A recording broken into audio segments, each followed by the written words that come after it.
आज के इस वीडियो में हम जानने वाले हैं डी फार्मा के बारे में। दोस्तों, डी फार्मा एक डिप्लोमा लेवल का कोर्स है जिसे 12th पास स्टूडेंट आसानी से कर सकता है। दोस्तों, जो डी फार्मा होता है उसका फुल फॉर्म है डिप्लोमा इन फार्मेसी। ये बी फार्मेसी यानी बैचलर ऑफ फार्मेसी का ही छोटा रूप होता है। दोस्तों, जो बी फार्मेसी होती है उसमें जो 8 सेमेस्टर होते हैं उसी सेमेस्टर का सार डी फार्मा में पढ़ाया जाता है, कुछ छोड़कर।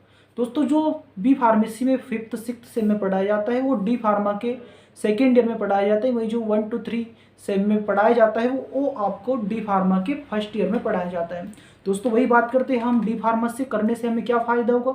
तो दोस्तों, जो बी फार्मेसी के स्टूडेंट को फ़ायदा है वही फ़ायदा आपको होता है, बट आप स्मॉल तरीके से काम करते हो। दोस्तों, आपकी सैलरी बी फार्मेसी की अपेक्षा कम होती है।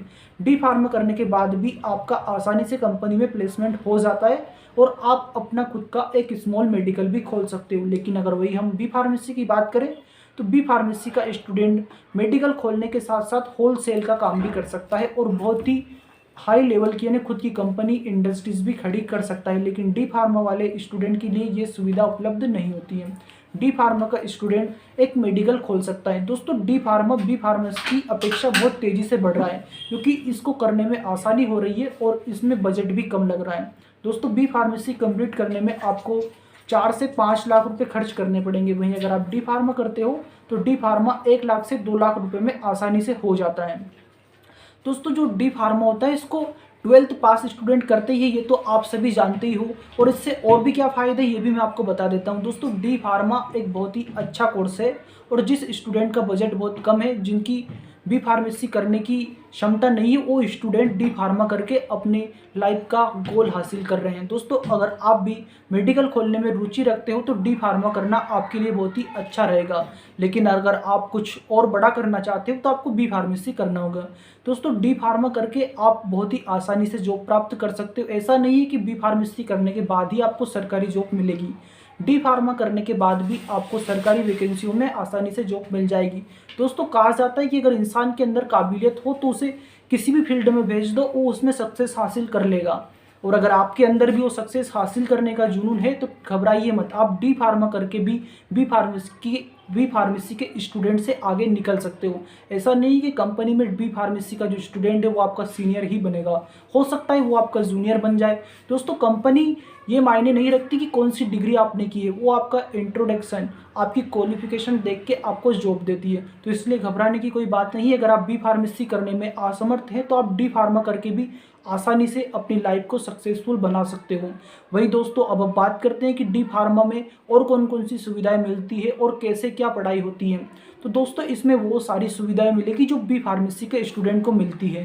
दोस्तों, आपको भी जो कॉलेज लेवल है उसमें प्रैक्टिकल एग्जाम कराई जाएगी और आपको प्रैक्टिकल के माध्यम से पूरे तरीके से जिस प्रकार बी फार्मेसी वाले स्टूडेंट को समझाया जाता है उसी प्रकार से डी फार्मेसी वाले स्टूडेंट को भी समझाया जाता है। दोस्तों, 2 साल में आपको लगभग 11 से 12 सब्जेक्ट पढ़ने होते हैं और इसमें जो इम्पोर्टेंट सब्जेक्ट होते हैं उसमें फिजिकल फार्मेसी और कोग्नोसी, ये 2 सब्जेक्ट मेन होते हैं। दोस्तों, इसमें इन्वायरमेंट साइंस ऐसे और भी बहुत सारे सब्जेक्ट पढ़ाए जाएंगे जो टोटली 11 से 12 होते हैं।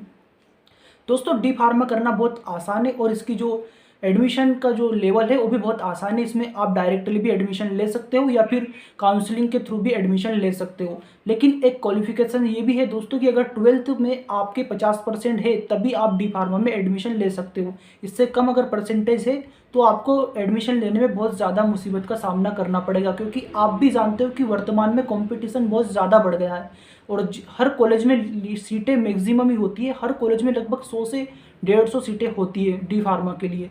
लेकिन अगर वही आपके 50% से कम परसेंटेज रहेंगे तो आपका उस कॉलेज में नंबर आना बहुत ज़्यादा मुश्किल होता है, क्योंकि काउंसलिंग के थ्रू होता है। तो काउंसलिंग में सबसे ऊपर यानी सबसे हाईएस्ट बंदों को पहले लिया जाता है, उसके बाद आपका नंबर आएगा। हो सकता है कॉलेज में आपका नंबर ना आए, तो इसलिए आप 12th क्लास में रहे तभी इतनी मेहनत करें कि आपका जो परसेंटेज है वो 50 से ऊपर ही आए।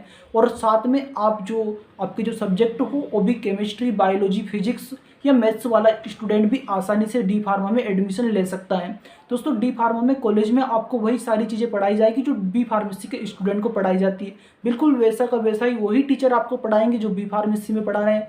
अब मैं बात कर लेते हैं अपन की मध्य प्रदेश में बी फार्मेसी और डी फार्मा के टॉप कॉलेज कौन कौन से हैं। दोस्तों, इस वीडियो में मैं आपको सिर्फ डी फार्मा के टॉप कॉलेज के बारे में ही बताने वाला हूँ। बी फार्मेसी के कॉलेज के बारे में बताने के लिए मैंने दूसरा वीडियो बनाया, आप डिस्क्राइब में जाकर या मेरे चैनल को ओपन करके वहाँ से वो वीडियो देख सकते हैं।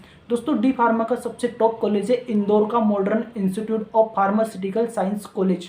वही दूसरे नंबर पे आता है श्री अरविंदो इंस्टीट्यूट कॉलेज। वही तीसरे नंबर पे आता है इंडेक्स और चौथे नंबर पे है स्मृति कॉलेज। दोस्तों ये चारों कॉलेज बहुत तेज़ी से ग्रो कर रहे हैं। इसके साथ में एलएनसीटी, एक्रोपोलिस, ये कॉलेज भी बहुत तेज़ी से आगे बढ़ रहे हैं।